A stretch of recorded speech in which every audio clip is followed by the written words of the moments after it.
Hello YouTubers, Alaska Prepper here. TGIF, ladies and gentlemen. Let me remind you real quick that we will be having a live stream later on today at 2 p.m. Alaska time, 6 p.m. Eastern time. Hopefully those solar flares aren't going to do too much interruption to the internet. So got a lot of news for you today, ladies and gentlemen, and we're going to end it off with a really good one that I found. And let me go ahead and remind you also that second part to the Gideon interview, I want to be posting that later on tonight for those of you that want to watch that. A lot of you have been asking me to put that up, so I'm going to go ahead and put it up. Probably going to go ahead and put that part up on YouTube for everyone to watch. That way you don't have to click and go on to Patreon to watch it.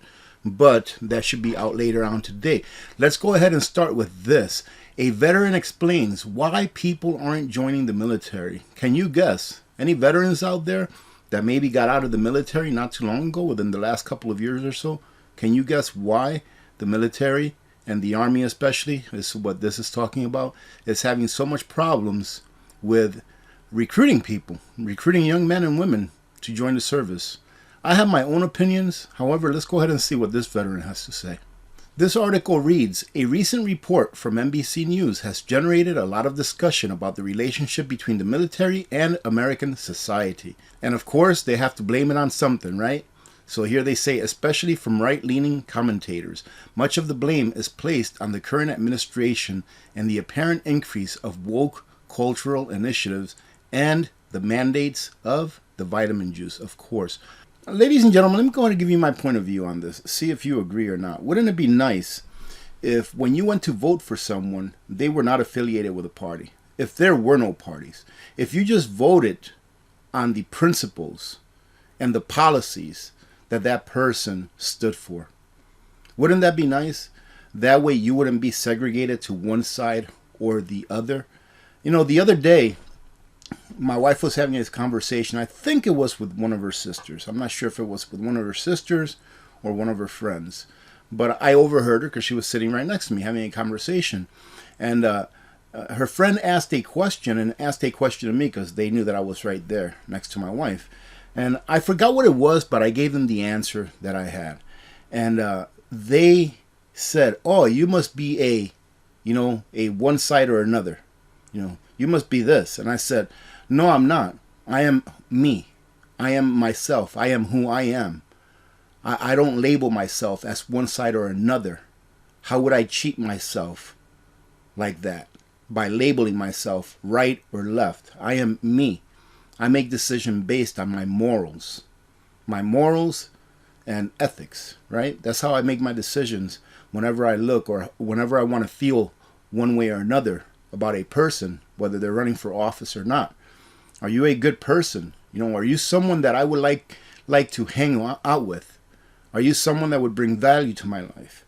You see, it's just like they say, you become those people that you hang out with, right? And when it comes to voting for right or left, whatever it is, you get what you vote for, right? A lot of times when a government becomes as corrupt as this one has, and many have, you don't get what you vote for. You think you're getting one thing, but more often than not, you're not getting that. You're getting the opposite of what you voted for. So wouldn't it be nice if we didn't have to label ourselves? If there were no party lines, if there was just this person is running for office, these are the policies that they believe in and would like to enact, this is the type of morals that this person has. But the media, of course, is part of the cabal. They are part of those that want to keep us divided, that want to keep us fighting with each other in order so that they can stay in power. Because you see, the more energy that we spend and expend on each other's misery, looking at each other and judging, the more energy that we spend on that, fighting with each other, the more that they win. That is the biggest problem, in my opinion, in these United States, is that we the people, for the most part, don't realize that it is we, all of us, against them. That they don't care about you. Anyone watching this, do you really think, do you honestly really think, look at yourself in the mirror and ask yourself, does this government care about me? No matter what party is in place? Does this government really care about me? Because you have to remember that the government is not one person. The government isn't the person that sits at the big office, right? At the big chair. It's not that one person. It's not the president. That's not the government. The government, ladies and gentlemen, is the system as a whole. And we've all seen what happens when the system doesn't like who's sitting on the big chair. It would be much better if we didn't have any party lines. There would be a lot less fighting, but that's not what they want. Anyways, I digress. Here it says that this gentleman here, here's his tweet, prominent right-wing personality and veteran lists 3 reasons. Why couldn't they just say veteran, right? Because that is a fact. He's a veteran. He or she, I'm not sure who this person is. But why couldn't they just say veteran? Because that is a fact. He or she is a veteran. But this prominent right-wing personality, that in my opinion, is an opinion. So this person says the 3 main reasons people are not joining the military. People do not want to die for the regime's neoliberal agenda. The military is woke now and no longer exemplifies peak masculine culture. Compare some of our recruitment videos here for the Army to recruitment videos from other countries. Compare them, and you'll see who it is that our current military is trying to recruit, opposed to who it is that militaries of other countries are trying to recruit. Ladies and gentlemen, war is war. War is not fair. War is not equal. When you send people to war, it's supposed to be because you want to win. It's not because you want to be fair. And of course, number 3, he says, mandates exposed how little the regime actually cares about its service members. Another one, military recruitment being down tells you that not only is the woke culture a losing battle, but people have absolutely zero trust in our institutions and the administrative state. They have zero faith in our leaders. They don't want to fight and potentially die for the woke. And let me go ahead and read you one last excerpt of this, and then we'll move on to our next story. More than half of young Americans who answered a survey that they put out, about 57%, think they would have emotional or psychological problems after serving in the military. Nearly half think they would have physical problems. They think that they're going to be physically or emotionally broken after serving, said one senior U.S. military official familiar with the recruitment issues, who believes a lack of familiarity with military service contributes to that perception. I'll tell you what, this person here says who believes that a lack of familiarity with military service contributes to that perception. I think he or she added that just to try to save face. Because what they're thinking here, they think that they would have emotional or psychological problems after serving in the military. That I don't disagree with. I don't disagree with that. And this one right here, they think that they're going to be physically or emotionally broken after serving. I don't disagree with that either. But the biggest problem that I see, ladies and gentlemen, this is my opinion, is that even after you serve and you come back broken, either mentally, physically, or both, what kind of support structure do you have? How many veterans do we have in these United States, the richest nation in the world? We're the richest nation in the world. How many veterans do we have that are homeless, that have mental problems? That, in my opinion, is why. Because they see what the outcome of serving is. It should be a give and take. If you go to serve your country to protect, supposedly, other people's freedoms, your citizens' freedoms, your country's freedoms, you should not have your own freedoms taken from you, either while you're in the military or after you get out. How many of you have deployed overseas to fight for our country, supposedly, all right? I say that term very loosely. And come back and realize that you came back to a country where now you have less rights than you did when you left just a year ago. But whenever someone comes up with a good invention, something that works really well, that will actually add value to humanity, governments use it and they try to weaponize it the best that they can. And here they're asking, is this still cute? Because a few years back, this little robot here was just doing little dance moves, doing push-ups, someone trying to kick it over to see if it would fall, and it wouldn't fall. And this dystopian robot dog now sporting guns with a Russian insignia. And I do believe that these are made in China, and they are. China has made their own version of Spot, except they strapped a gun onto it and adorned it with Russian Special Forces insignia. This would be somewhat of a nightmare scenario, fighting an enemy that you cannot defeat. This is actually not terrible news. Europe must cut gas usage 20% to survive winter.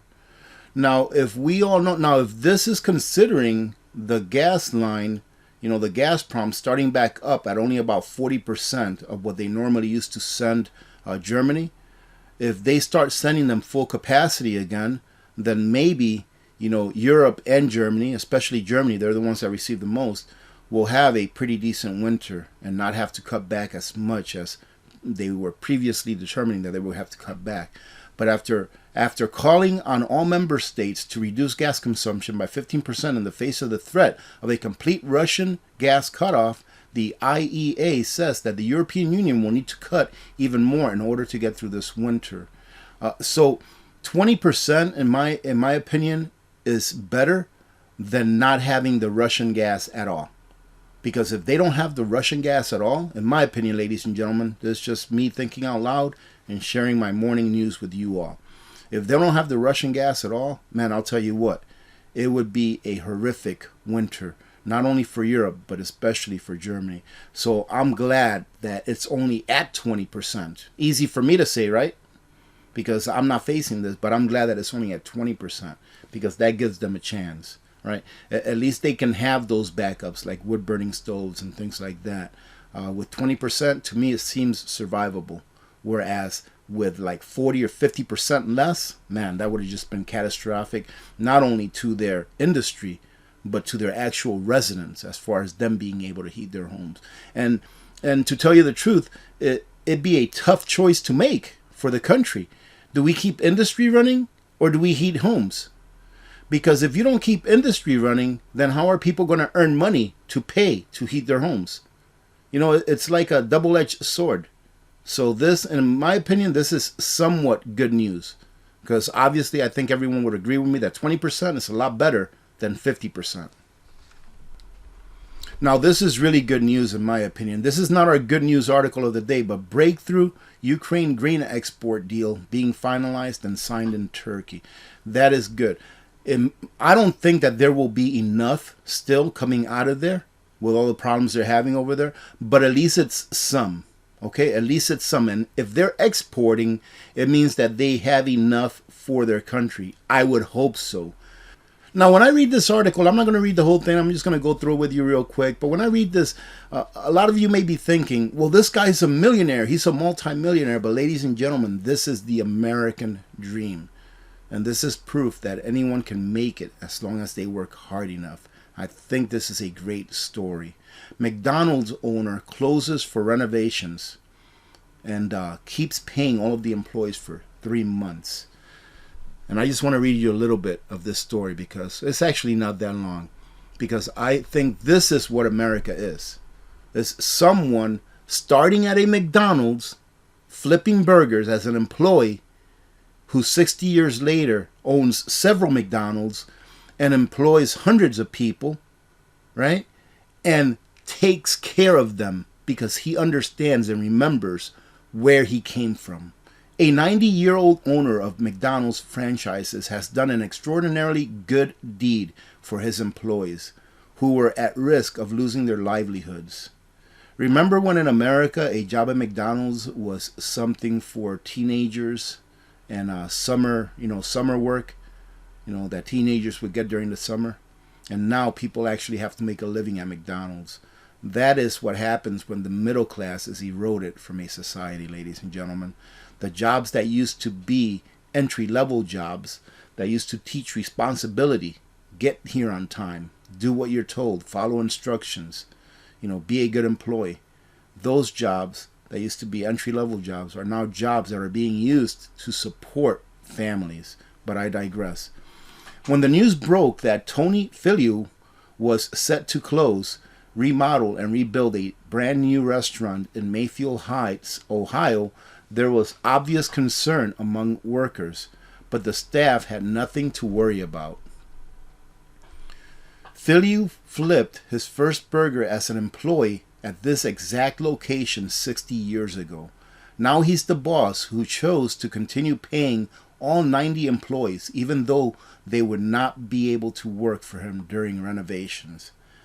And he says, I have people here that make a living here and go from week to week. How can I tolerate for them not to have a paycheck?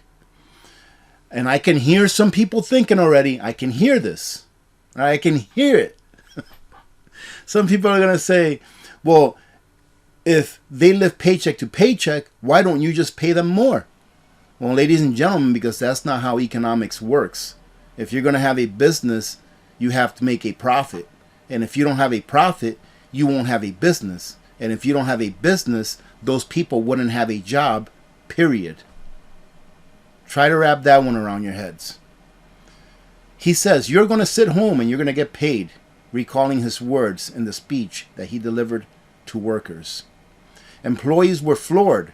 The store's general manager, Ed Coxis, told the Washington Post. Last week, the brand new Cleveland area Golden Arcs reopened with a ribbon-cutting ceremony on July 6th. Now that, ladies and gentlemen, is the American dream. Work hard. Be on time. Be responsible. Don't take your job for granted. Be the very last employee that your boss has to let go if situations arise where they have to let you go because they don't have a choice. Be the last one, meaning that you were their best employee. No matter what you do, be the very best at it that you can possibly be. I always tell my daughter whenever she's doing work outside and helping me out, clean up or whatever it is, I say, act as if you're getting paid for what you're doing. Meaning, have a little more motivation. Try to have some fun with it. Because if you do that at home, if you bring up your children that way at home with that kind of a work ethic, that even though they're not getting paid cash, right? I know some people are going to say, well, they are getting paid. They're getting food. They're getting housing, right? But you know what I mean? Even though they're not getting paid cash, and it's a chore that they have to do because it's part of the family chores, right? Act as if you were getting paid. Do the very best job that you can. And this is what happens. Sure, McDonald's is not something that a lot of people want to grow up to do, right? But if you work hard enough and you sacrifice hard enough, or if you sacrifice enough, you can be successful at anything. Having said that, again, we'll see you later on this afternoon during our live stream. And again, later on this evening, I'll be putting out the part 2 to the Gideon interview. Have a great day, TGIF. Remember to be good to each other. When good people do good things happen. Remember to reach one, teach one, and repeat. If we all did this, the world would be a better place, and you know that it will be a better place. Many blessings to all of you and your families. I'm Alaska Prepper. I'm out. And the markets open while I was editing this video. Here is our bonus clip. The Dow Jones is sitting at 32,081 points. It's about 40 points up for the day so far, but the market's only been open for like 30 or 40 minutes. The NASDAQ is sitting at 12,596, negative 43. The S&P 500 is at 3987, negative 11. The dollar is taking a little bit of a dive, but check this out, ladies and gentlemen. I think the dollar is still going up. Look at this pattern. I think the dollar will continue to go up, and it's going to go up even farther than it was before it hit this recent high of about 109 roughly. Oil is down a little bit, and it's sitting at 96.31. Look at the U.S. 10-year bond. Wow, people are flying to what they think is safety. And for now, it may be. However, consider this, ladies and gentlemen. Inflation, as stated by the government numbers, the CPI, is at 9.1%, I think it was, that it came out at. But you're only earning 2.8% on a 10-year bond. So you're going to get just shy of 3% if you lend your money to the government for 10 years. But inflation is 9%, 3 times more than what you're getting returns on that money that you loan to the government. Same thing with the 30-year. Consider the same question for the 30-year bond, which is sitting just below 3% as well. Gold is on the way back up. For how long? Who knows? But for those of you that do have gold and silver, you know why you own it. In my opinion, it's not an investment. It is a vehicle that helps to preserve your purchasing power for the long term, right? For the long term. Not so that you can buy an ounce of gold today and then try to flip it a month from now, right? That usually doesn't work out, but for long term, I believe it does. Same thing with silver, sitting at 1884. And by the way, gold was sitting at 1733. I don't think I mentioned that.